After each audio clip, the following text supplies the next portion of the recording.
എങ്ങണ്ടിയൂർ പഞ്ചായത്തിലെ പുളിഞ്ചോട് സെന്ററിൽ വാഹനാപകടങ്ങൾ പതിവ് കാഴ്ചയാകുന്നു. 4 റോഡുകൾ സംഗമിക്കുന്ന പുളിഞ്ചോട് സെന്ററിൽ മുല്ലശ്ശേരി ഭാഗത്തുനിന്ന് അഞ്ചങ്കൽ ദേശീയപാതയിലേക്ക് പോകുന്ന വാഹനങ്ങളും ചേറ്റുവ ടിപ്പു സുൽത്താൻ റോഡിലൂടെ വാടാനപ്പള്ളി ഭാഗത്തേക്ക് പോകുന്ന വാഹനങ്ങളുമാണ് നിരന്തരം അപകടത്തിൽപ്പെടുന്നത്.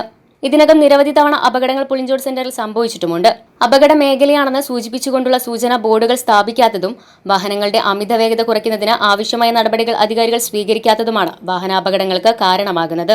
റോഡിനോട് ചേർന്ന് നിലകൊള്ളുന്ന KECBയുടെ വലിയ വൈദ്യുത പോസ്റ്റുകളും അപകടത്തിന് വഴിയൊരുക്കുന്നുണ്ട്. അപകടങ്ങൾ കുറയ്ക്കുന്നതിന് ആവശ്യമായ നടപടികൾ അധികാരികൾ സ്വീകരിക്കണമെന്ന് മുൻ പഞ്ചായത്ത് മെമ്പറും സെന്ററിൽ ചായക്കച്ചവടം നടത്തുന്ന PV സുരേഷ് പറഞ്ഞു. ഈ പുളിഞ്ചോട് സെന്ററിൽ നിരന്തരമായ വാഹനങ്ങൾ കൂട്ടിയിടിച്ചുണ്ടാകുന്ന അപകടം കൂടിക്കൊണ്ടിരിക്കുകയാണ്.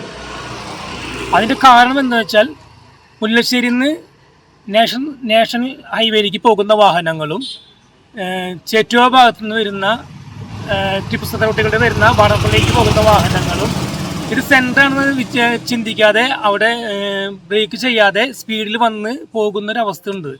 അങ്ങനെയാണ് ഈ ആക്സിഡൻറ്റുകൾ സംഭവിക്കുന്നത്. ഇത് നിരന്തരമായി ഒന്നരാട ആക്സിഡൻറ്റുകൾ സംഭവിച്ചുകൊണ്ടിരിക്കുന്ന ഒരു സാഹചര്യമാണ്. ഇത് ഇങ്ങനെ തുടർന്ന് പോയി കഴിഞ്ഞാൽ വൻ അപകടത്തിലേക്ക് പോകും. ജനങ്ങൾക്കും കാൽനട യാത്രക്കാർക്കും നടക്കാൻ പറ്റാത്തൊരവസ്ഥ ഇവിടെയുണ്ട്. സ്ഥിരമായി രാത്രിയായാലും പകലായാലും ഈ ആക്സിഡൻറ്റുകൾ സംഭവിക്കുന്നത് ആരും ശ്രദ്ധിക്കാതെ പോകുന്ന ഒരു സംഭവമാണത് നിരന്തരമായി സംഭവിച്ചുകൊണ്ടിരിക്കുന്നത്. പക്ഷെ ഇതിന് എന്തെങ്കിലും ഒരു സൊല്യൂഷൻ കണ്ടെത്തണം.